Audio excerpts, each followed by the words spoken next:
nga, the affected ng issue. Brace yourselves, Kim Paulandia, at alam ko namang alam na alam nyo to. Kasi nga itong si Kimi, winner sa endorsements at Kim Pao Moments.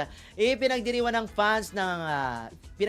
fans ang Kim Paulandia ang mga bagong proyekto ni Kim Chiu sa kabila ng kontrobersiyang kinasasangkutan ito or iniikutan nito na hindi naman siya ang may gawa. Ganon. Matapos naman maapektuhan ng isyong kinasasangkutan ni Jericho Rosales, actually ang Kim Paulandia ha. Linawin natin, hindi si Kim, hindi naapektuhan si Kim dyan.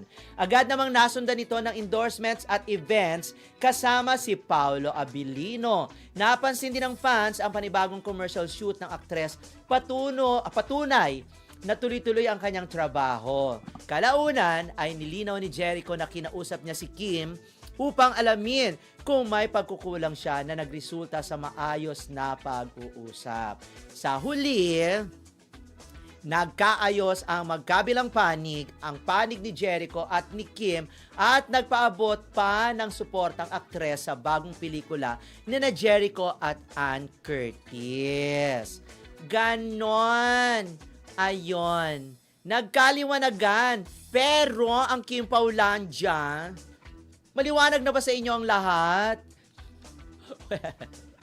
Nakakaloka. Maliwanag na ba sa inyo ang lahat na nagkapaliwanagan na sila? Parang yung ibang mga nakakausap ko, parang hindi pa to tapos eh. Hindi, nakakaloka o second? Okay. Ayon. Parang yung ibang mga nakakausap ko, parang hindi pa makapag-move on Kasi naman malino na, hindi to, hindi to gaslighting Kasi nga naman, di ba malino naman doon sa video. Naku, talagang gaslighting. Ayaw ka na pag-usapan. Pero, parang feeling ko naman nagkaano sila, nagkita sa backstage. Ito na lang nagkita sa backstage, nagchikahan, nagpansinan, nagkumustahan. Mga ganon. Hindi kasi nakita yun hindi nakunan.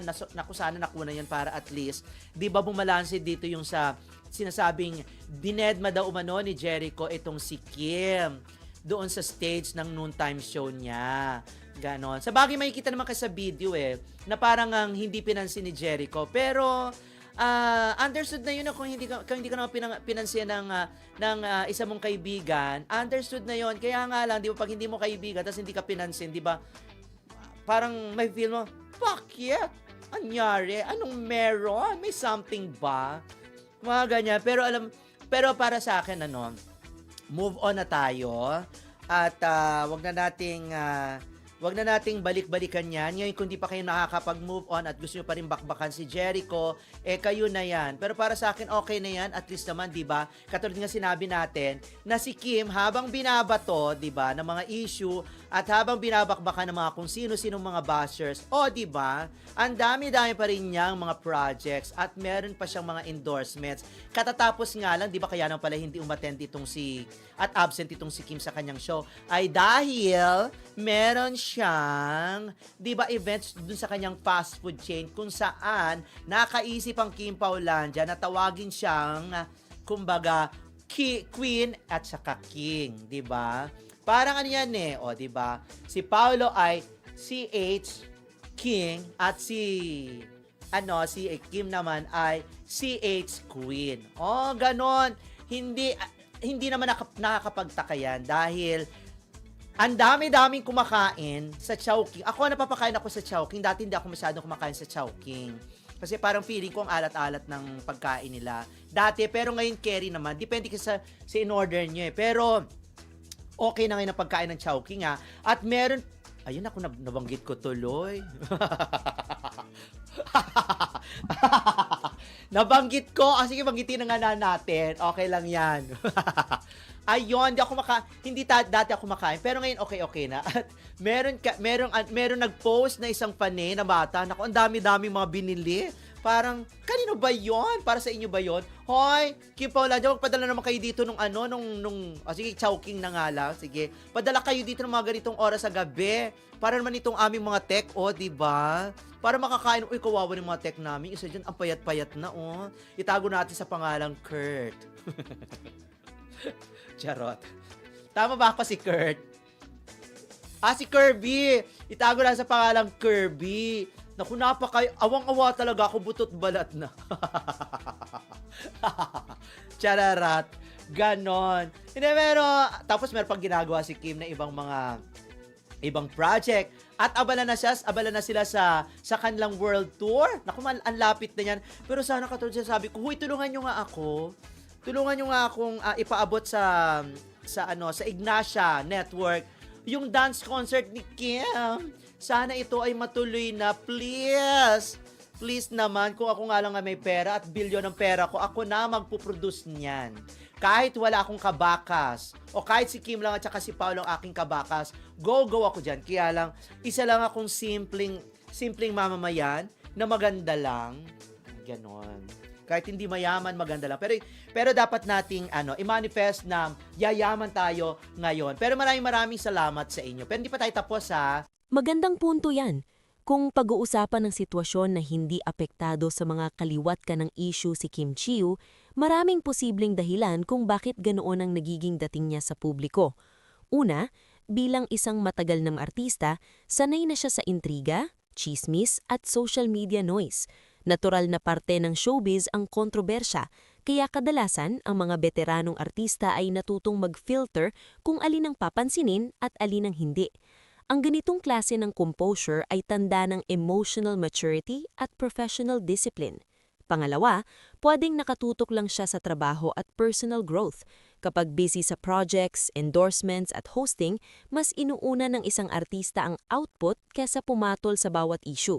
Mas nakakatulong din ito para hindi lumaki ang usapan dahil minsan kapag pinatulan, lalo lang umiingay. Pangatlo, may malaking factor din ang solid fan support. Kapag ramdam ng artista na buo ang suporta ng fans, mas nagiging matatag siya.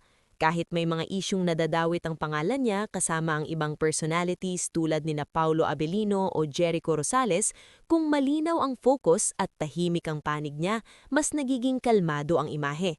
Sa kabuuan, ang pagiging hindi apektado ay hindi ibig sabihin na walang nararamdaman.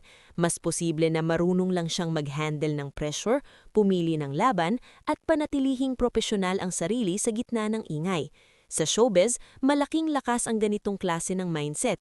Gusto mo bang himayin pa natin kung paano nakakatulong ito sa career longevity niya? Kamakailan lang, nag-file si Kim Chiu ng qualified theft complaint laban sa kapatid niyang si Lakambini Chiu. Ito ay dahil umano sa malaking financial discrepancies o problema sa pera ng kanilang business venture. At hindi ito basta chismis, ito ay inireport na ng iba't ibang news outlets sa Pilipinas. Ayon sa opisyal na pahayag, sinabi ni Kim na ito ang isa sa pinakamahirap na desisyon na ginawa niya sa buhay dahil kinasasangkutan nito ang pamilya. Sinabi rin niyang ginawa ito hindi para siraan ng kapatid, kundi para protektahan ang kanyang negosyo at ang kabuhayan ng mga taong umaasa rito.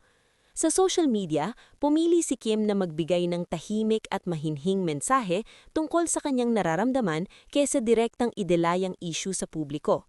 May iba pang lumabas na usapan sa social media tungkol sa kanyang relasyon sa ibang artista gaya ni Jericho Rosales, ngunit mismo sinabi ni Rosales na ayos lang silang magkaibigan at walang tensyon. Malinaw na wala itong mas malaking political o public conflict na kinasasangkutan. Ano ang masasabi tungkol dito? Ang ganitong klasing balita ay hindi madaling harapin lalo na't kinasasangkutan ng pamilya. Hindi ito simpleng intriga sa showbiz. Ito mismo ay legal na hakbang na ginawa niya matapos ang internal na pag-aaral ng mga financial records.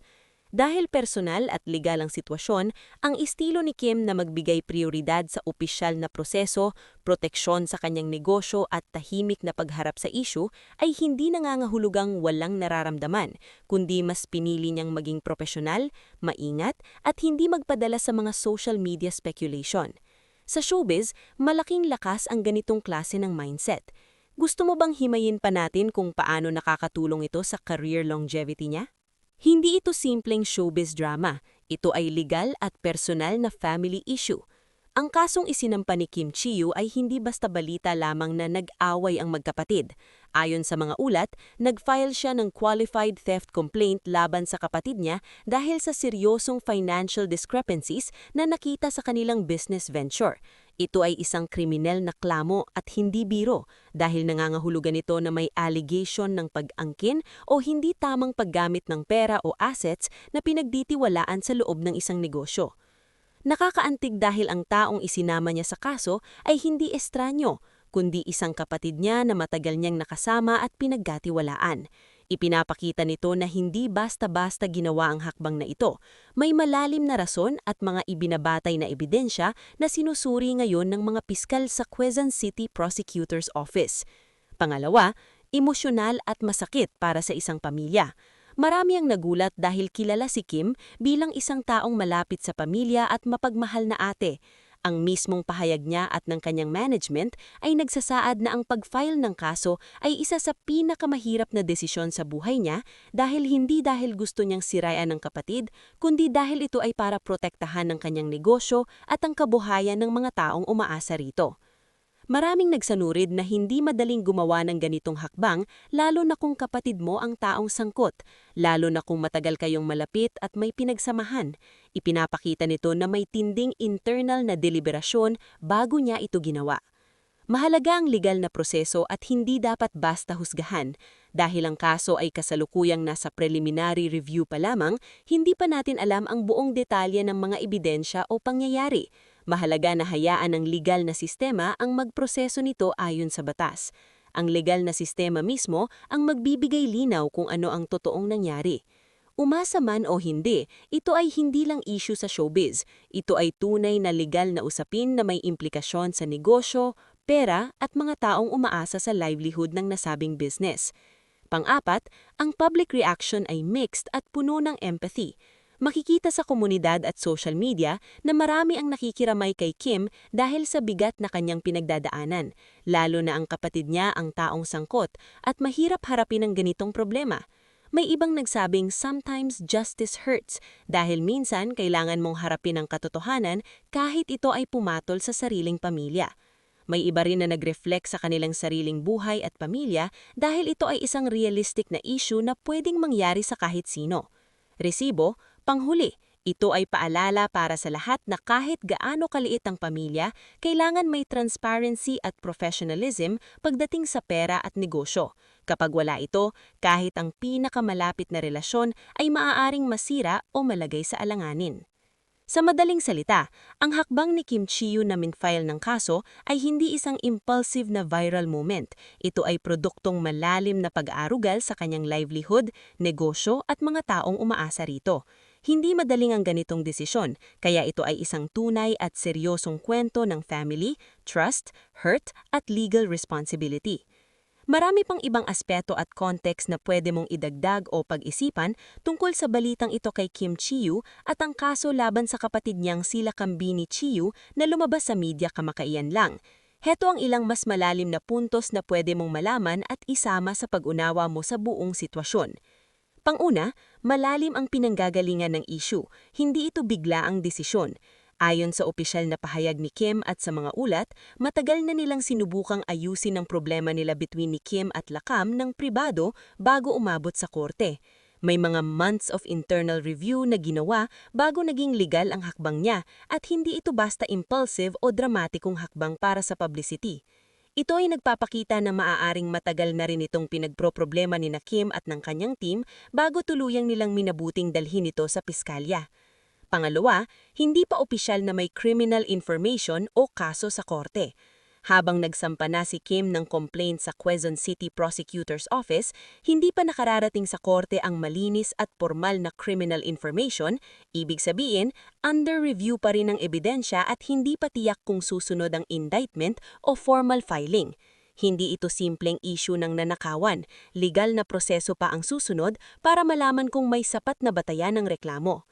Pangatlo, serious financial discrepancies. Anong ibig sabihin nito? Hindi inilabas ni Kim ang pangalan ng business o eksaktong halaga na pinag-usapan, pero ang term na serious financial discrepancies ay hindi basta pagkakamali sa accounting. Ito ay maaaring missing funds, hindi inaasahang transactions o hindi maipaliwanag na pagbabago sa pondo ng negosyo. May ibang nakaisip ng hindi pa malinaw kung gaano kalaki ang halaga na tinutukoy sa balita, pero may mga haka-haka sa social media na umabot to hanggang sa daang-daang milyon pero hindi opisyal man nakumpirma ng media o ni Kim mismo. Pang-apat, personal at emosyonal ang kwento sa likod ng desisyon. Hindi biro na kasuhan isang kapatid, lalo na't may mga mas malalim na kwento ng relasyon nila noon tulad ng mga panahong nagkasakit ng malubha sila Cam at naging emosyonal na sandali sa pamilya bago pa ito naging issue sa negosyo. Marami ang nakita nito bilang hindi lamang legal na pangyayari, kundi pati personal na pakikibaka ni Kim bilang isang ate at negosyante.